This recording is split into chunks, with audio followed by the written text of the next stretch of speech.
Welcome to the art of science. तो कल अपना सेकंड चैप्टर भी ख़त्म हो चुका है और एक छोटा सा जो टॉपिक है कार्बोहाइड्रेट, इसको आज अपन शुरू कर रहे हैं। 15-20 मिनट का इसका वीडियो होगा और उसके अंदर आपको डिटेल स्टडीज़ की बता दी जाएगी। ठीक है, तो आज अपन स्टार्ट कर रहे हैं कार्बोहाइड्रेट्स। तो अपन पहले बात कर लेते हैं कार्बोहाइड्रेट्स होते क्या हैं। जैसे कि अपन ने पहले जो फर्स्ट चैप्टर था जिसमें बैलेंस डाइट, संतुलित आहार के बारे में अपन ने पढ़ा था, तो उसमें अपन ने कार्बोहाइड्रेट्स के बारे में पढ़ लिया था। ठीक है, तो उसके बाद अपन इसका एक डिटेल स्टडी अपन यहाँ पे कर लेते हैं। तो जो कार्बोहाइड्रेट, सबसे पहले तो आपने बहुलक पॉलीमर सुने होंगे या एकलक सुने होंगे, जिसको मोनोमर्स इंग्लिश में बोलते हैं। ठीक है, तो इनका क्या रोल है कार्बोहाइड्रेट्स में, वो अपन को देखना है। तो पहले अपन बात करते हैं। तो जो स्टार्च को आप जानते होंगे, स्टार्च जो होता है ये प्लांट फूड होता है। प्लांट फूड अपन इसको बोलते हैं। क्यों बोलते हैं इसको? क्योंकि जो प्लांट्स होते हैं, जो फोटोसिंथेसिस, प्रकाश संश्लेषण की क्रिया करते हैं, तो वो जो अपना खाना बनाते हैं वो स्टार्च के रूप में ही बनाते हैं। ठीक है, अब जो स्टार्च है ये एक पॉलीसेकेराइड है। पॉलीसेकेराइड या पॉलीमर, इन दोनों को अपन एक दूसरे से रिलेट कर सकते हैं, क्योंकि जो पॉलीसेकेराइड होते हैं ये बहुलक होते हैं, और जो बहुलक होते हैं वो ऐसी इकाइयाँ होती है जो एकलक इकाइयों से मिलकर बनी होती है। बहुत सारी एकलक इकाइयाँ, जैसे कि हमने पढ़ा था सेल के बारे में, तो जो बहुत सारी सेल्स होती हैं, बहुत सारी सेल्स या कोशिकाएं मिलकर टिश्यूज़ बनाती हैं। ठीक है, तो बहुत सारी सेल्स जैसे मिलकर टिश्यू बनाती हैं, वैसे बहुत सारे मोनोमर्स, जैसे कि ये एक मोनोमर का ये एक एकलक इकाई है, ऐसी बहुत सारी एकलक इकाइयाँ मिलकर एक पॉलीमर बना देंगे। ठीक है, ये एक सिंपल स्ट्रक्चर होती है। जो मोनोमर्स होते हैं वो सिंपल स्ट्रक्चर होती है, यानी कि सिंगल यूनिट होती है। ठीक है, जबकि जो पॉलीमर होते हैं वो एक कॉम्प्लेक्स स्ट्रक्चर होती है, यानी कि बहुत सारी। अब ये जो स्ट्रक्चर होती है, पॉलीमर स्ट्रक्चर जो होती है, वो ऐसे ब्रांच में भी हो सकती है या फिर सीधी भी जुड़ी हुई चेन के रूप में भी हो सकती है। ठीक है, तो वो एक अलग बात है। तो अपन यहाँ पे समझ सकते हैं, जैसे कि अब जो मैं अपन को जो टॉपिक पढ़ना है कार्बोहाइड्रेट, तो अभी इसका क्लासिफिकेशन अपन पढ़ लेंगे, वर्गीकरण इसका पढ़ लेंगे। तब तक तो मोनोमर आपको शायद समझ में आया होगा। तो जो मोनोमर है, यानी जिसको एकलक हिंदी में बोलते हैं, तो एकलक इकाइयों से मिलकर बहुलक बनता है। ये आपको याद रखना है। जो एकलक इकाइयाँ होती है, एकलक इकाइयों से, ठीक है, तो एकलक इकाइयों से मिलकर क्या अपना जो बहुलक बनता है। ठीक है, तो वैसे ही अब जैसे कि मोनोमर जैसे होता है, तो वैसे मोनोसेकेराइड कहलाते हैं। यानी कि जो कार्बोहाइड्रेट्स है उसकी एकलक इकाई को अपन मोनोसेकेराइड बोलते हैं, लेकिन जो जो पॉलीमर्स होते हैं उन्हीं को अपन पॉलीसेकेराइड बोलते हैं। यानी कि जो बहुत सारी मोनोमर, जैसे कि ये मोनोमर की छोटी छोटी जो यूनिट्स हैं, इन सबको अगर अपन जोड़ देंगे तो ये एक कॉम्प्लेक्स, यहाँ पे एक जैसे ये कॉम्प्लेक्स स्ट्रक्चर बन जाएगी ऐसी। तो ये जो जुड़ी हुई स्ट्रक्चर है, ठीक है, तो ये एक पॉलीसेकेराइड बन गई। अब अपन इसका क्लासिफिकेशन अपन देख लेते हैं। और एक चीज़ आप याद रख सकते हैं, जैसे मोनोसेकेराइड्स जो होते हैं उसके एग्जांपल है ग्लूकोज, फ्रक्टोज और गैलेक्टोज। ठीक है, और इन्हीं से मिलकर अपना ओलिगोसेकेराइड, पॉलीसेकेराइड तक बनता है। पॉलीसेकेराइड का जो मेन एग्जांपल है स्टार्च है, इसके अलावा और भी इसके एग्जांपल है, सेल्यूलोज भी इसी का एग्जांपल है। ठीक है, तो पॉलीसेकेराइड का जो एग्जांपल है सेलुलोज, स्टार्च हो गया, सेलुलोज हो गया। ठीक है, तो हम यहाँ पे अगला जो टॉपिक है कार्बोहाइड्रेट्स का क्लासिफिकेशन अपन पढ़ लेते हैं, तो उसके बाद आपको अच्छे से समझ में आ जाएगा।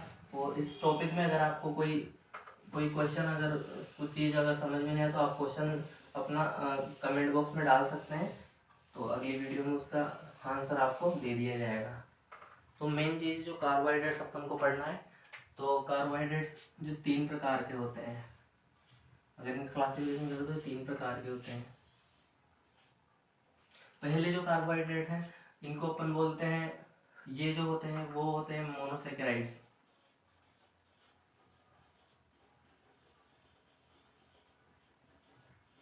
मोनोसेकेराइड। दूसरे जो होते हैं वो होते हैं ओलिगोसेकेराइड।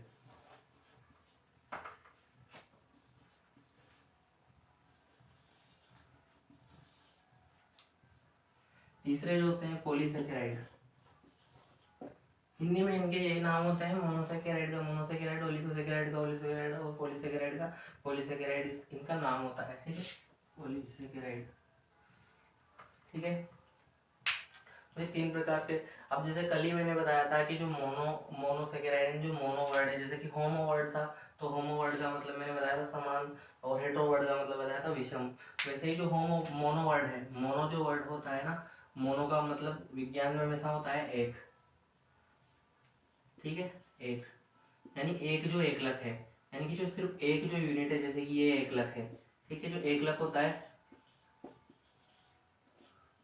उन्हीं को बोलते हैं अपन पॉलीसेकेराइड, ठीक है। तो जो एकलक होता है उनको अपन बोलते हैं मोनोसेकेराइड्स।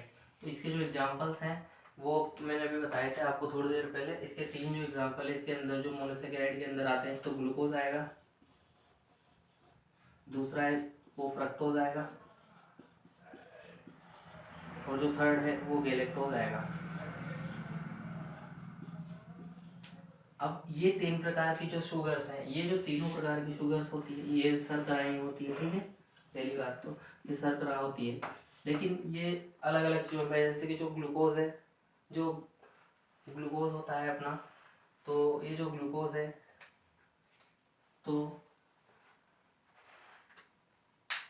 हाँ, तो ये जो ग्लूकोज होता है, ग्लूकोज का जो फॉर्मूला होता है, इसका जो सूत्र होता है सूत्र C6H12O6 ये होता है, ठीक है। जबकि फ्रक्टोज का भी यही फॉर्मूला होता है, ठीक है, फ्रक्टोज का भी फॉर्मूला यही होता है, बस इनमें अंतर ये जो शर्करा है, ग्लूकोज शर्करा, ये अपने गेहूं में उसके जो आटा है, यानी कि पौधे के और भी जो भाग है उसमें भी ये पाई जाती है। उसके अलावा जो फ्रक्टोज शुगर है ये अपने फ्रूट्स में यानी कि फलों में पाई जाती है, और गैलेक्टोज जो है जो मिल्क में भी, मिल्क के अंदर पाई जाती है, ठीक है। तो ये हो गए मोनोसेकेराइड 3 प्रकार के, आपको यहाँ तक समझ में आ गया होगा। अब ओलिगोसेकेराइड की अगर अपन बात करते हैं, तो ओलिगोसेकेराइड जो होते हैं ये, तो जैसा कि मैंने बताया था कि ये जो एकलक इकाइयाँ होती है, ये जो ग्लूकोज, फ्रक्टोज और गैलेक्टोज, ये एकलक इकाइयाँ होती है, और इन्हीं से ओलिगोसेकेराइड और फिर बाद में जाके पॉलीसेकेराइड्स बनते हैं। तो ओलिगोसेकेराइड की अगर बात करें, ओलिगोसेकेराइड के अंदर डाइसेकेराइड्स भी आते हैं, डाइसेकेराइड्स भी इसके अंदर आते हैं।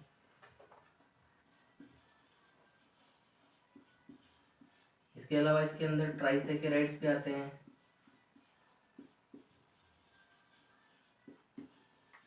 लेकिन जो मेन बात ये है कि जो ओलिगोसेकेराइड्स के अंदर डाइसेकेराइड आएंगे, ट्राइसेकेराइड आएंगे, टेट्रासेकेराइड्स भी आएंगे, तो इनका क्या मतलब है, जैसे कि मोनो का मतलब होता है एक, उसी प्रकार डाई का मतलब होता है 2, उसी प्रकार ट्राई का मतलब होता है 3। तो यानी कि जो 2 मोनोमर इकाइयों से मिलकर बना होता है, 2 एकलक इकाइयों से मिलकर बना होता है, वो डाइसेकेराइड कहलाता है। जो 3 मोनोमर इकाइयों से मिलकर बना होता है वो ट्राइसेकेराइड कहलाता है। जबकि अगर बात करें पॉली की, तो पॉली का मतलब होता है बहुत,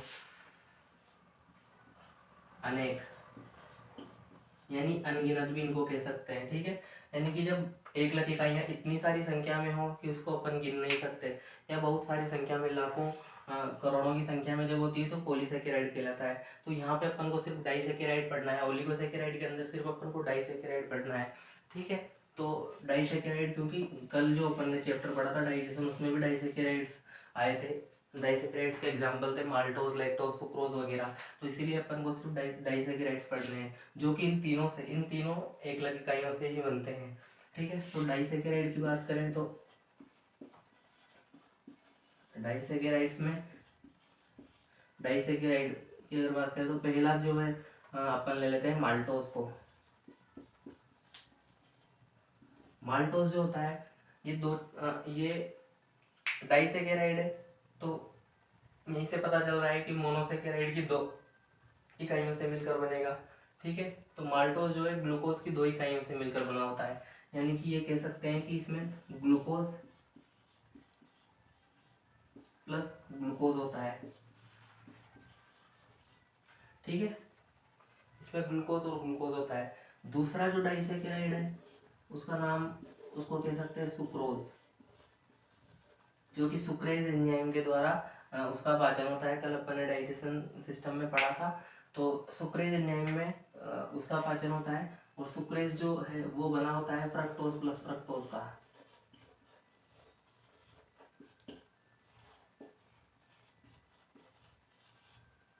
फ्रक्टोज प्लस फ्रक्टोज का ये बना होता है, यानी कि 2 इकाइयाँ हो गई फ्रक्टोज की, उनसे ये डाइसेकेराइड बनेगा जिसका नाम है सुक्रोज। ठीक है, तो आप यहाँ तक एक बार इसका स्क्रीनशॉट ले लें, उसके बाद मैं इसको रब करूँगा, फिर आगे बढ़ाएंगे, और या फिर आप इसको नोट भी कर सकते हैं। ठीक है, तो हमने ओलिगोसेकेराइड में पढ़ा माल्टोज, उसकी स्ट्रक्चर भी पढ़ी, जो कि ग्लूकोज प्लस ग्लूकोज से बनती है, यानी कि मैं यहाँ पे 2 ग्लूकोज लिख सकता हूँ, 2 मॉलिक्यूल जो ग्लूकोज के। ठीक है, दूसरा जो था सुक्रोज, ये बनता है, ये भी 2 फ्रक्टोज की इकाइयों से बनता है। ठीक है, यानी समझ में आ रहा होगा आपको। तीसरा जो बच रहा था अपना लैक्टोज,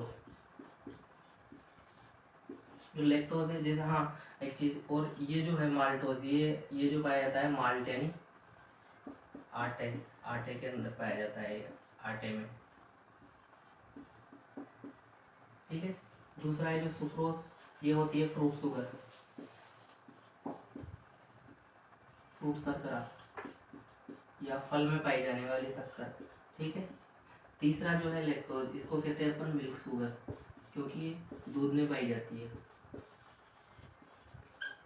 और जो इसकी कंपोजिशन यानी इसकी जो मोनोमर इकाइयाँ हैं वो होती हैं गैलेक्टोज प्लस गैलेक्टोज। ठीक है, तो ये बनता है ग्लूकोज ये और गैलेक्टोज से। ठीक है, और दूध के बारे में कल अपन ने बताया था, जो दूध के अंदर केसिन प्रोटीन के अंदर पाया जाता है। हाँ, उसको जो एंजाइम्स है वो पैराकेसिन में तोड़ देते हैं। ठीक है, तो आपको शायद डाइसेकेराइड, ये तीन डाइसेकेराइड आपको याद रखने हैं, माल्टोज, सुक्रोज और लैक्टोज।